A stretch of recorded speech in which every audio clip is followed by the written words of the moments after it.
একাত্তরের মানবতাবিরোধী অপরাধের মামলায় আমৃত্যু কারাদণ্ড থেকে বাগেরহাটের খান আকরামকে খালাস দিয়েছে আপিল বিভাগ।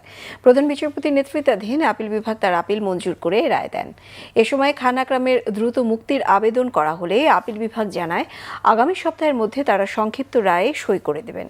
মুক্তিযুদ্ধে মানবতাবিরোধী অপরাধের অভিযোগে করা মামলায় সিরাজ মাস্টারকে মৃত্যুদণ্ড এবং খান আকরামকে আমৃত্যু কারাদণ্ড দিয়েছিল আন্তর্জাতিক অপরাধ ট্রাইব্যুনাল। 2015 সালে এই রায়ের বিরুদ্ধে আপিল করা হয়। ট্রাইব্যুনালে আসামিদের বিরুদ্ধে মোট 7টি অভিযোগ আনা হয়।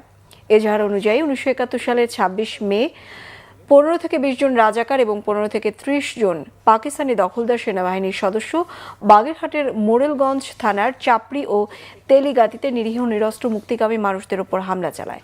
40 থেকে 50টি বাড়িঘরে লুটপাট, বাড়িঘরে অগ্নিসংযোগ, ধ্বংস করে। 2 জন নিরীহ মানুষকে হত্যা করে। এই রায়ের বিরুদ্ধে রিভিউ করা হবে বলে জানিয়েছেন চিফ প্রসিকিউটর। এবং ওয়াইড স্প্রেড অ্যাটাক বা ক্রাইম ছিল। কেন ছিল? তখন 71 সালে রাজাকার বাহিনী একটা গঠন করা হয়। সেই রাজাকার বাহিনীর একটা অ্যাসাইনমেন্ট ছিল to act all over the country. আসামিকে মামলা থেকে খালাস দিয়েছেন, তাদের আপিলটা অ্যালাউ করেছে।